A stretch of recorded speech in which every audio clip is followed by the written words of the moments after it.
Bonjour, alors bienvenue sur la nouvelle maison que je vais construire ici. Sur la butte, là, il y a un plantel en haut qui donne la vue sur la baie. Il y a des îles là-bas, c'est un parc national avec plein d'îles dans le fond là-bas. Et de l'autre côté, juste le côté de cette butte, il y a une autre plage avec une belle cascade. On a fait des vidéos avec Oscar tout à l'heure. Je vais les coupler à cette vidéo là, que vous puissiez voir à quoi ça ressemble. Alors là je pense que c'est le dernier endroit où je vais m'installer pour mes 40 prochaines années de ma vie. Cette plage là, elle est parfaite. Je vais faire un espèce de ponton garage à bateau ici. Je vais mettre le voilier là-bas avec, on va plonger du béton là, pour l'accrocher. Voilà, je pense que dans le futur, si je fais toujours des vidéos pour YouTube, je les ferai depuis ici. Et puis depuis l'autre terrain qu'on a acheté hier, qu'on a signé hier, la ferme de 164 hectares. Donc pour arriver ici, on a fait 1h30 de marche. Ce terrain-là, il est très grand. Il va jusqu'à la pointe là-bas et en fait, il doit faire 17 hectares en longueur, 16 hectares. Et puis 2-3 hectares en profondeur, 34 hectares. Alors c'est pas droit, mais voilà. Donc 15 hectares en ligne droite, en marchant sur les caillasses comme ça là, c'est de la lave en fait. Partout c'est que de la lave. On s'est ruiné les pieds. 1h30 en plein cagnard en plus, hardcore. Mais on l'a fait, il fallait faire le tour du propriétaire. Donc maintenant c'est fait, je sais ce que je possède. Je sais ce qui est facilement exploitable et ce qui ne l'est pas. Et voilà, ça faisait longtemps que j'attendais ça. Ce que j'ai envie de dire aussi, c'est que je suis assez chanceux. Moi ça fait 20 ans que je voulais avoir comme ça un terrain, une plage privée. La mer là est couleur verte, magnifique. Pas personne à 5 km autour, personne. Dans un désert comme ça, c'est un peu la Bretagne ici. Vous pouvez voir, c'est les mêmes caillasses qu'en Bretagne, avec les mêmes arbres qui plongent dans la mer comme ça. Sauf une petite différence, un petit détail. 12 mois sur 12, il fait beau, le ciel est bleu. Les eaux sont incroyablement poissonneuses ici. Quand on est venu ce matin, on est parti à 7 h du mat. Il y avait des poissons qui chassaient, c'était dingo. Il y a des dizaines de milliers de poissons qui sautaient, qui chassaient. Hallucinant. Je risque pas de manquer trop de protéines, ça c'est sûr. Et voilà, j'ai attendu 20 ans, je me souviens, moi j'ai commencé plus que ça.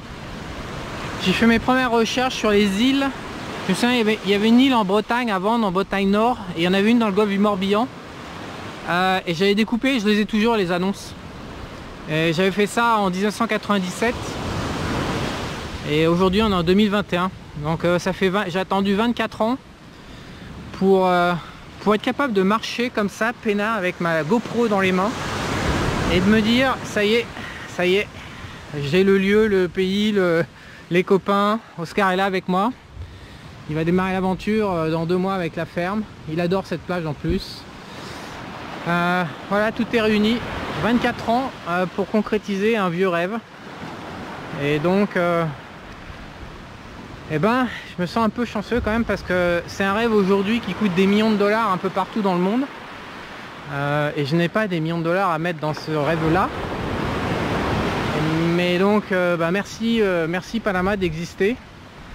Et voilà. Panama, c'est pas que c'est pas qu'un paradis fiscal, loin de là. Surtout que Panama a mauvaise presse, qui recycle l'argent sale, etc. Je vais vous dire un secret, Panama c'est pas très beau à l'intérieur du pays, contrairement au Costa Rica, qui est vraiment une végétation pour moi somptueuse de Costa Rica. Mais les côtes du Costa Rica sont pas très...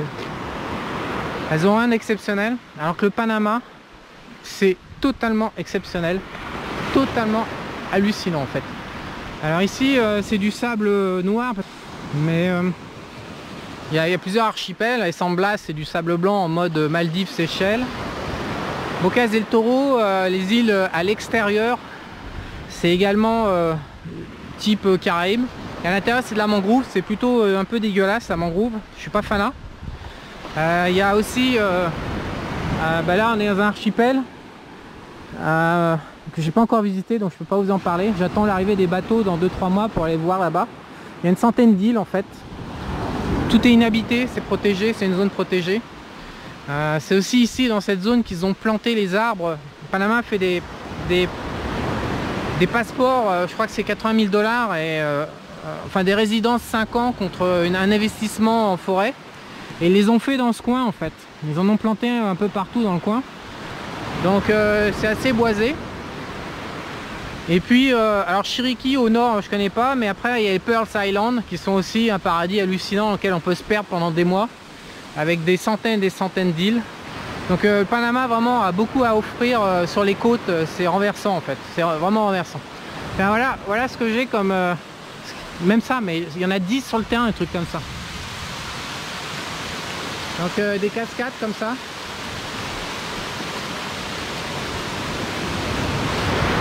De toute façon je vais compléter cette vidéo et je vais faire une vidéo sur la cascade chez Tommy. Tommy il habite à 20 minutes d'ici en bateau. Il a une cascade, c'est la plus belle que j'ai jamais vue de ma vie. Pourtant j'en ai vu des belles au Costa Rica. Et bah, j'y vais tous les jours. En ce moment on dort chez lui, donc j'y vais tous les jours. Et ça, vous allez voir, c'est incroyable en fait. C'est que des cascades partout. Partout c'est plein de cascades, de flottes, de rivières comme ça qui chutent dans la mer. Des rochers, la nature vierge et intouchée encore en fait. C'est pour moi ça n'a pas de prix en fait. Je me trouve chanceux parce que on est quand même en surpopulation sur cette terre aujourd'hui. Il faut quand même dire les choses comme elles le sont. Et là j'ai peinard, je suis tout seul. 5 km à la ronde à gauche, 5 km à droite. Je suis le seul mec dans le coin. C'est quand même fou de se dire, ça fait vraiment trip Robinson Crusoe. Ça va être assez fantastique de conquérir ce territoire avec Oscar et d'autres personnes. Ça va être une aventure extraordinaire. Et ça va être dur, ça c'est sûr que ça va être dur, on va en chier. Mais c'est l'aventure de notre vie, on le sait tous, ça va être l'aventure de notre vie, ça va être incroyable. Je suis pas fan de faire des vidéos moi. Blablater mes conneries, ça oui, mais faire des vidéos visuelles, ça me casse les burnes pour être franc. Donc je pense que je vais prendre quelqu'un pour tourner toutes ces vidéos et nous suivre, parce que moi ça va me faire chier en fait. Poser des caméras partout, m'auto-filmer, ça va me gonfler. Donc on va essayer de documenter tout ça et de partager bah voilà, cette expérience incroyable. Je vous rappelle quand même, je suis né en France, à Tours, et que je me trouve actuellement sur une plage privée tout seul au Panama quoi. Donc c'est quand même une trajectoire de vie qui n'était pas programmée, enfin qui n'est pas très linéaire. Et donc il faut absolument mettre en vidéo tout ça, ce qu'on va vivre ici. Honnêtement, à la louche là, autant au Costa Rica on a mis quelques années, autant là, entre la ferme elle est située dans la mangrove, elle est avec un bateau de 250 chevaux, je pense que la ferme elle est à 30 minutes d'ici. Et donc je pense qu'on en a pour 10 ans quoi, hein. Entre installer la ferme et puis ici, on en a pour 10 ans quoi. Donc j'ai 48, ça m'amènera à 58, voilà, donc ça va être l'un de mes projets majeurs. Dans mon futur, ça va être géré ici quoi. En tout cas c'est fantastique. Les autres plages, je sais pas trop ce que je vais en faire, elles me plaisent pas trop en fait pour être franc. Il n'y a que celle-là que j'aime beaucoup. J'ai acheté le terrain en 5 minutes quand je l'ai vu celle-là. Tonio était pas chaud, alors je lui ai dit Tonio c'est simple, moi j'achète, tu veux acheter avec moi, tu peux prendre ta décision dans 1 mois, dans 2 semaines, tout ce que tu veux, mais moi je prends la décision maintenant, ça prend 5 minutes, je mets l'argent sur la table et j'achète. Donc maintenant les autres plages à m'intéresser moins, bon c'était livré avec le terrain. Oscar il préfère l'une des autres plages d'ailleurs, donc chacun en trouvera, je sais pas, peut-être que je revendrai, peut-être que je prendrai des voisins et on fera un deal, je sais pas encore. En tous les cas, aujourd'hui c'est vraiment le jour 1 quoi. Je me pose sur cette plage pendant plusieurs heures et moi je dis j'en ai pris plein la gueule dans ma vie. J'ai lu la nuit dernière, j'étais à... Ah non, il y a 2 nuits, j'étais à Santiago. C'est à l'entrée de Veraguas, avant Chiriquí. et j'arrivais pas à dormir parce que je dors pas dans les hôtels. Et j'ai lu la vie de Dana White. C'est le mec qui organise le MMA en cage là, tous les combats, qui pèse 500 millions de dollars, qui nique d'ailleurs comme un cochon. Et c'est surtout en fait sa vie m'intéressait parce que il s'est castagné dans un bar quand il était jeune. Sa soeur avait pris une claque par un mec. Il était prof de boxe, il a aligné le mec dans le bar et puis après il a continué. Puis quand il est sorti du bar, il y a 10 mecs pour l'attendre et ils l'ont étendu, ils l'ont frappé pendant 20 minutes. Et ils lui ont claqué l'oreille en fait à force de le tabasser tout le temps au même endroit. Et l'infection s'est propagée à son nerf et pendant 20 ans en fait ce mec là a dû s'allonger pendant des crises nerveuses du système nerveux entre 6 et 9 heures dans le noir sans bouger pour essayer d'arrêter la douleur. Et donc en 2012 ils ont coupé l'oreille à un chirurgien, ils ont ils ont réparé et puis ils ont recollé l'oreille, ils ont recousu l'oreille par dessus et maintenant ça va mieux. C'est à peu près ce que ma vie m'empire et moi ça fait 40 ans en fait que je suis torturé la nuit avec ma naissance ou pareil, je dois être allongé dans le noir sans bouger, enfin c'est l'enfer. Donc j'en ai pris plein la gueule, donc ça m'a fait plaisir de voir qu'un mec comme Dana White en avait pris plein la gueule et avait réussi à faire un truc extraordinaire. Parce que bon, le mec il est pas fin, mais il a quand même monté une boîte mondialement connue dans un environnement pas facile, les combats.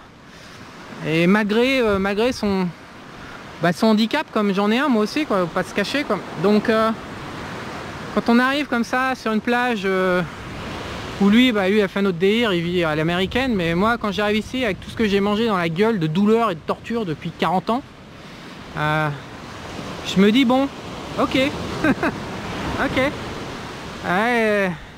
plutôt qu'avoir une vie sans douleur et être à Tours encore hein, avec mes copains d'enfance, non, je préfère être ici honnêtement. Mais rien n'est jamais gratuit quoi. Donc là j'ai payé dur, très dur. Et regardez, en plus il y a le soleil qui arrive là, les couleurs tout de suite, la mer elle explose en bleu, en vert et tout, c'est fantastique. C'est fantastique parce que la Bretagne je l'aimais beaucoup, je la trouvais belle. Mais le climat ça m'insupportait au plus haut point, j'y arrivais pas quoi. Et donc là j'ai ma Bretagne que j'ai toujours adorée, mais sans les emmerdes du climat, sans les emmerdes des Français aussi, sans les emmerdes de l'État, de la socialie, du machin. C'est la perfection. C'est voilà, ça valait quelques souffrances.